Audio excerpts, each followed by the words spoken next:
Hey everyone, and welcome back. We're diving deep today, really deep, into this book, Escaping Female Supremacy, a guide for men in a Gynocratic Society by Conrad Riker. You know, I know a lot of you are interested in this whole red pill thing. Yeah. Especially how it all plays out in America. Yeah. So this book, it's, well, let's just say it's a pretty intense look at how society maybe, isn't as equal as we like to think. Right from the start, Riker comes out swinging, saying men are straight up losing ground in a system, he says, that actually promotes female supremacy. Wow, a gynocracy, huh? Yeah. I mean, that's a pretty bold statement right out of the gate. It is. So how does he back that up? Well, he goes way back. Okay. Historically, he talks about feminism, which, obviously started with good intentions, equality, right? Of course. But Riker's argument is that somewhere along the line, things shifted. Yeah, okay. And now, in his view, it's tipped the scales the other way. Interesting. So, it's actually putting men at a disadvantage now. That's what he argues, yeah. Huh. And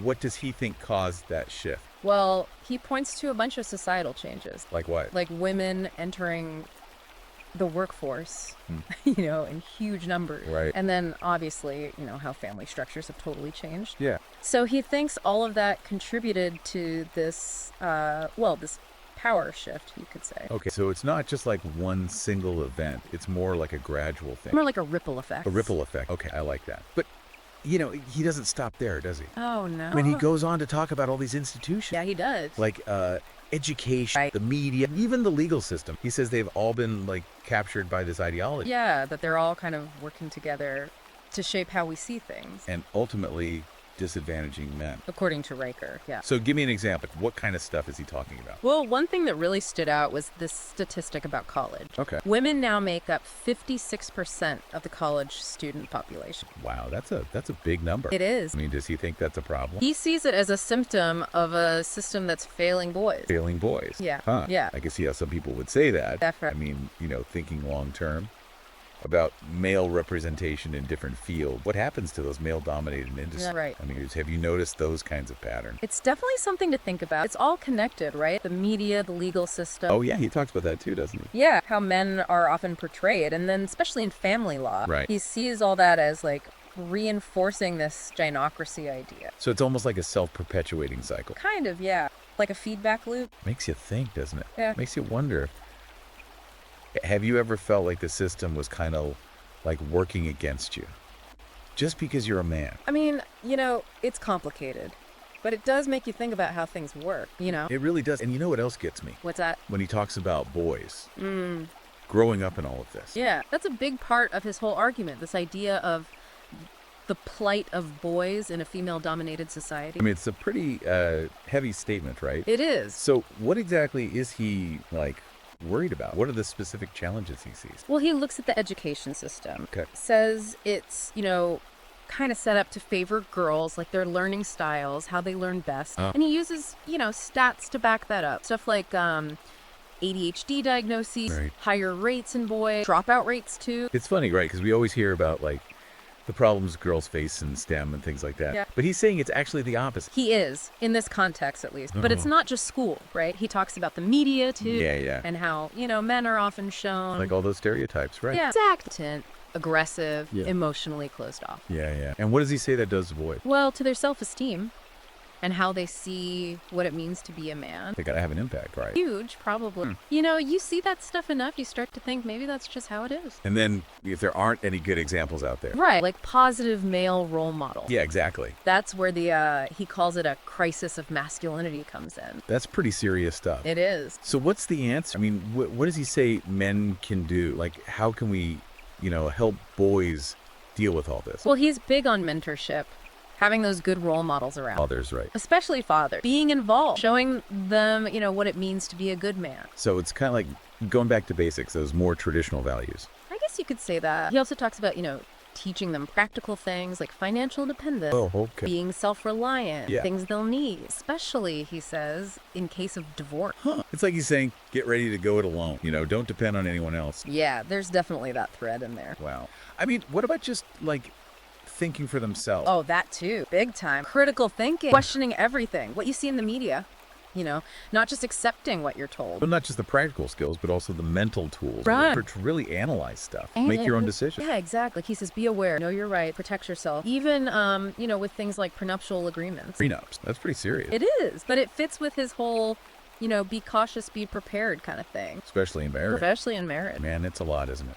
I mean, for fathers raising their sons in all of this, it's like the world's telling them one thing, but then Riker's saying something completely different. It's definitely a different way of looking at things. It is. And speaking of looking at things differently, he talks about raising sons with this red-pilled awareness, right? Like he actually uses that term, raising red-pilled sons. He does. He has a whole section on that. So what's he saying? What does red-pilled even mean in this context? Well, it's like teaching boys to see the world, through this specific lens, like understanding the whole female supremacy dynamic and the bias and how to, protect themselves. So not just being aware, but being like critically aware, like question everything. Right, exactly. And he says fathers need to have honest conversations with their sons about the challenge, what it's like to be a man in this kind of society. Wow. So not like sugarcoating things? No, more like preparing them, giving them the tools they'll need To deal with it all. to deal with it, yeah. Man, that's a pretty big job for a father. It is. And he says, fathers are crucial in this, that they have to counter all these negative influence. It's almost like he's talking about a movement, isn't it? Like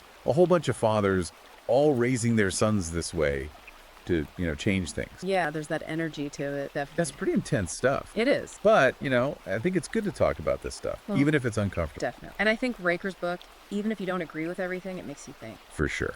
So before we jump into the next part, Yeah. What do you think about this raising red-pilled sons thing? Is that like the right approach in today's world? I mean, That's a tough one. It's not a simple yes or no, yeah, that's fair. Maybe we could dig into that a little more later. Yeah. For now, let's move on to what Riker says about actually fighting back against all of this, the female supremacy thing.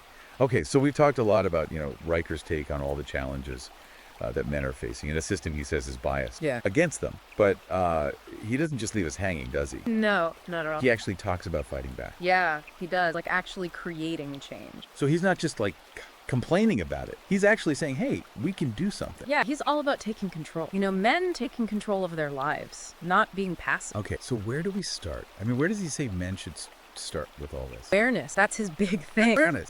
Really waking up to what he calls female supremacy. Right. And seeing how it's affecting them. Affecting their lives, in ways they maybe haven't even thought about. So it's like seeing all the little things, the subtle things, where maybe the system isn't so fair. Exactly. And not just accepting it. Question everything, huh? Pretty much. What you see in the media, what they teach in school, even just the way things are, societal norms, all that. So developing that critical eye. Yeah, and seeing, the power dynamics, how things really work. Okay, I get that. But what can you actually do to change those things, those structures, I mean? Well, one thing he says is go right at the source, challenge feminist ideology. Whoa, okay. That's pretty direct. I mean, how do you even do that? Lots of ways, I guess. Having debates, writing articles, blog posts, that kind of thing. Right. Even just talking to people, friends, family, who maybe have those feminist views. So making sure the other side gets heard, the male perspective, I mean. Yeah, exact. Speaking up, saying, hey, this isn't fair. But that can be tough, right? Yeah. Going against the grain like that? It can. He says it's important to find support,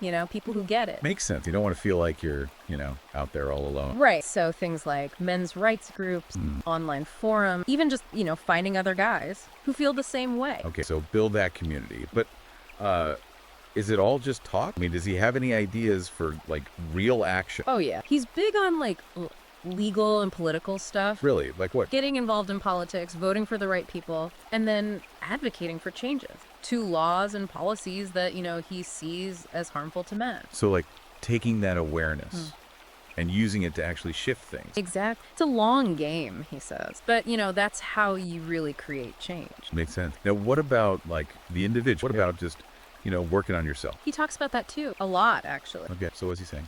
Become the best version of yourself. Strong, confident, a leader. So owning your masculinity. Exact. Don't be afraid of it. Yeah, interesting. And then, of course, the practical stuff. Financial independence. Right, being able to take care of yourself. Exact. That self-reliance thing. It's like he's saying, don't depend on the system. Kind of, yeah. Because he doesn't trust it. Huh. So it's about, taking control of your own life, your own destiny. Exact. And not being a victim. Powerful stuff. But I gotta say, some people might hear this and think, whoa, this is a little extreme. Oh, for sure. He pushes buttons. But, he's speaking to a certain group of guys who feel like no one's listened to them. And he's given them a way to, make sense of it all and do something about it. Exactly. Well, this has been quite a deep dive into Riker's world. So for our listener, what's the one thing they should take away from all this? Be aware, be proactive, take control. That's Riker's message in a nutshell. It's a call to action, huh? For men who are, ready to fight for something better. For themselves, yeah, and for their sons. And if anyone wants to, explore these ideas more, where can they find Riker's book? Escaping Female Supremacy. It's on Amazon Kindle and Google Play Books, too. All right. Well, thanks for joining us on this deep dive. Hopefully it's given you all some things to think about.